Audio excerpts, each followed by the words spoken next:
வணக்கம் நண்பர்களே, நாம் இதுவரையில் கடவுளுடைய படைப்புகளை பார்த்திருந்தோம். இப்பொழுதோ ஆதாம் ஏவாள் எப்படி அந்த தோட்டத்தில் இருந்தார்கள் என்பதையும் இந்த 7ஆம் நாள் பரிசுத்தத்தை பற்றியும் சொல்ல போகிறேன்.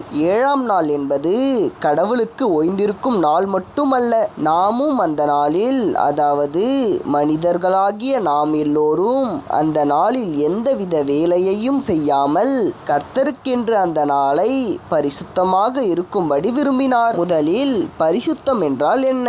நாம் வீட்டிலும் சரி வெளியிலும் சரி எடுத்த பொருளை எடுத்த இடத்தில் வைக்கவும், குப்பைகளை சரியான இடத்தில் போடவும், அதுபோல் செய்யும் எல்லா காரியங்களையும் சுத்தம் என்று குறிப்பிடுகிறோம். பரிசுத்தம் என்பது நம் உள்ளத்தில் உள்ள அழுக்குகள். நம்முடைய மனது என்பது பலவித கொடிய எண்ணங்களையும் பலவித தீய பழக்கங்களையும் கொண்டிருக்கும். அந்த தீய பழக்கத்திலிருந்து வெளிவரவும் நம்முடைய மனதை சுத்தமாக வைத்துக் கொள்வதையுமே நாம் பரிசுத்தம் என்று கூறுகிறோம். தேவனும் இந்த 6 நாள் செய்யும் பாவத்தை அல்லது பல நாட்களாக செய்யும் பாவத்தை அந்த ஒரு நாளில் மனந்திரும்பி பரிசுத்தமாய் மாறுவதையே கடவுளும் விரும்புகிறார். அதனால்தான் அந்த நாளை பரிசுத்தமாக்கினார். அதன் பிறகும் நாம் தவறுகளை செய்யாமல் இருப்போமா?